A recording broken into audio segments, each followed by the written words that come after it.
मुझे तो बड़ा आश्चर्य होता है दोस्तों कि बार बार ये सवाल उठाए जा रहे हैं, ये राजदीप सरदेसाई जैसे पत्रकार सवाल उठा रहे हैं, भारत चुप क्यों है, नरेंद्र मोदी खमनेई की मौत पर चुप क्यों है। अरे भाई, खमनेई कोई राष्ट्रपति था, प्रधानमंत्री था, क्या था?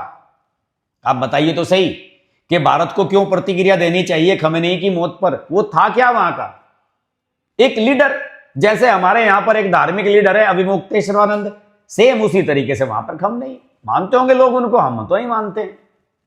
तो दोस्तों, बार बार प्रेशर डाला जा रहा है कि भारत चुप है, भारत चुप है। राजदीप सरदेसाई चिल्ला रहा है, तमाम आरफा खानम शेरवानी चिल्ला रही है। वो तो ये कह रही है, आरफा खानम शेरवानी ने तो ट्वीट किया है कि जिल्लत की जिंदगी से बेहतर है इज्जत की मौत। खमनेई जो है वो इज्जत की मौत मर गया और ये जिल्लत की जिंदगी जी रही है आरफा खानम शेरवानी भारत में रहकर। अरे भाई, किसने कहा आप जिल्लत की जिंदगी जियो? इज्जत की मौत मरो आप भी। आपको कौन रोक रहा है? जाइए, शहीद हुई है, गाजा में जाकर लड़ाई लड़ी है इजराइल के खिलाफ। यहां भारत में बैठकर बकवास करने से क्या फायदा है? एक और इसकी बहन है राणा अय्यूब। राणा अय्यूब ये कह रही है कि साहब, इस घटनाक्रम के बाद शिया सुन्नी एक हो गए हैं, पूरी दुनिया के शिया सुन्नी एक हो गए हैं, लेकिन सिर्फ जनता, उनके लीडर्स नहीं। सही कह रही है वो।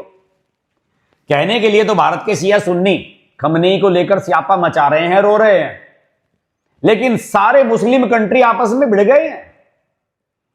ईरान ने यूएई पे हमला किया है, कुवैत पे हमला किया है, ओमान पर हमला किया है, बहरीन पर हमला किया है। जितने भी कंट्रीज हैं, गल्फ कंट्रीज, सबके ऊपर तो बम बरसा रहा है वो।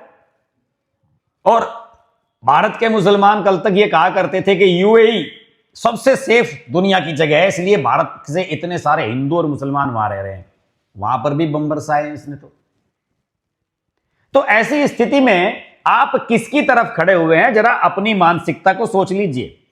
पाकिस्तान जो मूर्खता कर रहा है, उस जैसी मूर्खता सारे देश के मुसलमान भारत के भी करना चाहते हैं क्या? देखिए, भारत में तो सब कुछ शांतिपूर्वक चल रहा है।